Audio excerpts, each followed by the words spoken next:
নমস্কার, আমি ডক্টর অর্কদীপ ভট্টাচার্য, নৃত্যশিল্পী, মূলত ভারতনাট্যম নৃত্যশিল্পী। কলকাতার বুকে দীর্ঘ ৩৭ বছর নৃত্যের সঙ্গে বেঁচে আছি। রেজিমেন্টে আসার মূল কারণ হচ্ছে যে দেখুন ৫০ বছর বয়স হয়ে যাওয়ার পরে আমাদের প্রত্যেককেই সচেতন হতে হয় একটা বয়সের পরে যদি আমরা এই রকম জগতের সঙ্গে যুক্ত থাকতে চাই। কেন আমাদের appearance টা একটা ম্যাটার করে। বিশেষ করে এই সময় যাদের এখনো তো অনেক নৃত্যশিল্পী এবং ইয়াং নৃত্যশিল্পী তাদের সাথে যদি আমাকে স্টেজে নামতে হয়, তাদের সঙ্গে যদি আমাকে চলাচল করতে হয়, তাহলে আমাকে তাদের পাশাপাশি একটা সামঞ্জস্য মেইনটেইন করে চলতে হবে। যদি আমাকে তাদের থেকে অনেক বেশি বেশি বয়স্ক লাগে বা মানানসই না হয়, তখন কি হবে? মানুষের অ্যাকসেপ্টেন্সটা আস্তে, আস্তে কমে আসবে। কেন এই মুহূর্তে এখন যেরকম সামাজিক অবস্থা, তাতে কিন্তু লুকটা ম্যাটার করে। অনেকটাই ম্যাটার করে। সবটা না হলেও অনেকটা ম্যাটার করে।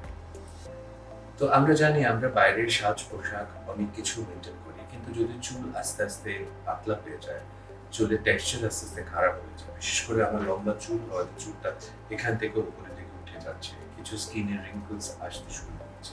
যেহেতু ৫০ হয়ে গেছে। আমার মনে হয়েছে যে এটা একদম ঠিক সময় যে এই সময় থেকে একটা রেগুলার স্কিন কেয়ারে যাওয়া উচিত। এবং তারপরেই ডক্টর সাতোশির সাথে কথা হয় এবং আমার রেজিমেন্টে আসা। এবং আমার মনে হয়েছে এটা ভীষণ একটা হেলথি আর ভীষণ কমফোর্টেবল একটা প্রসিডিউর যেখানে ট্রিটমেন্টটা হচ্ছে।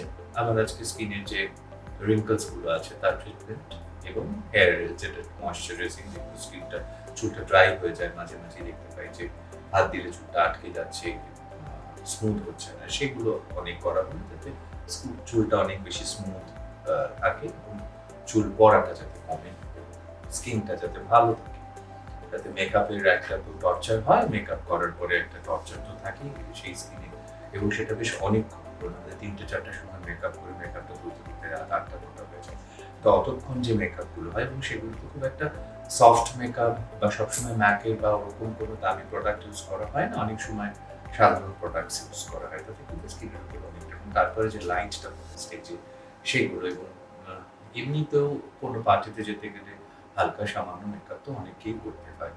তো সেটাতে তো স্কিন একটু হলেও খারাপ হয়। যাতে যতটা স্কিনটা ন্যাচারাল থাকে, স্কিনের ন্যাচারাল গ্লোটা যতটা থাকে, স্কিনটা যতটা কম wrinkles আসে, না নিজেকেও তো ভালো লাগে। নিজের ভালো থাকাটাও তো একটা জরুরি। নিজেকে যদি হেলথি দেখতে লাগে, নিজের স্কিনটা যদি হেলথি থাকে, হেয়ারটা যদি হেলথি থাকে, তো নিজেরও ভালো লাগে। নিজের ভালো থাকার মতো তো এটা একটা পড়ে।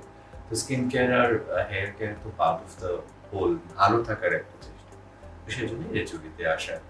আ আমার যারা ফলোয়ার্স আছেন ফেসবুকে এবং ইনস্টাগ্রামে আ তারা অবশ্যই কিন্তু ডক্টর সাতোশির এখানে রেজুভিতে আসতে পারেন। আ আমার মনে হয় আপনাদের আ বিভিন্ন জায়গাতে বিভিন্ন আ পার্লারে গিয়ে যে ধরনের ট্রিটমেন্ট করেন, তার থেকে এখানে এলে খারাপ কিছু হবে না, ভালোই হবে। বরং পার্লারে গিয়ে যেটা হয় সেটা আমি জানি না কতটা মেডিকেলি অ্যাপ্রুভড কিন্তু এটা তো মেডিকেল। এটা তো একেবারে বিজ্ঞানসম্মতভাবে একটা চিকিৎসা ত্বকের এবং চুলের। তো সকলকে আহ্বান জানাচ্ছি ডক্টর সাতোশির ক্লিনিক, রেজুভি, সারদপুর চলে আসুন।